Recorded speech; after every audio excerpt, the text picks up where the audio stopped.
Okay, time for some more car tech here.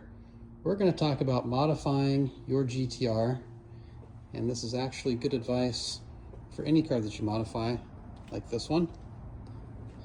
First and foremost, of course, you're talking about bolt-ons and a tune. You're talking about E85 and all that goes along with that, larger fuel pumps, larger injectors, larger turbos, and it goes on from there.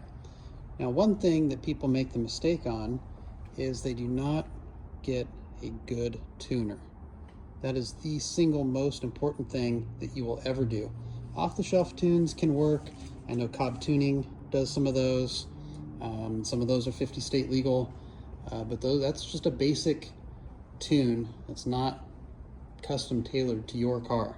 It might work okay, it may not, but at least it's 50 state legal. If you're into the Porsches, I know GIAC has a few tunes that are 50 state legal, and it's about all you can do if you're trying to keep this thing, passing smog and all that. But again, maintain a relationship with your tuner. You should be doing frequent data logs. If you don't know how to do it, learn how to do it. It's not the easiest thing in the world, but it will save your engine. You can have minor problems that you don't even know you have, and somebody who really knows what they're talking about can go through a data log and they can tell you, hey, something's up, especially with E85. You can have a clogged injector and you would never know it, and it gets worse and it gets worse and it gets worse. And if you're not frequently cleaning your injectors, there's a company called RC Engineering. They're in Torrance, California. They will flow test and repair and clean those injectors, or tell you if one needs to be replaced. That's fuel delivery to your engine. Literally does not get more important than that. One little tip I picked up along the way is if you are in California or a state that's strict on smog, there's a company in Oceanside, California called Pure Turbo. They will take your stock turbos and they will bore them out, put a larger compressor wheel, basically build them for you.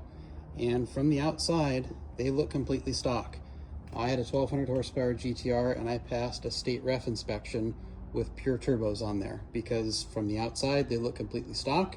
So if you're trying to go for more of a sleeper look, that's definitely the way to go if you're in one of those states. I made 32 pounds of boost and 1200 horsepower on E85 with that setup, so that was pretty good. Cooling is another big factor, so obviously you're going to have a big intercooler. I would highly recommend an oil cooler and a trans cooler just to keep things from getting too hot. Heat is not your friend in any way. Stay tuned for our next segment.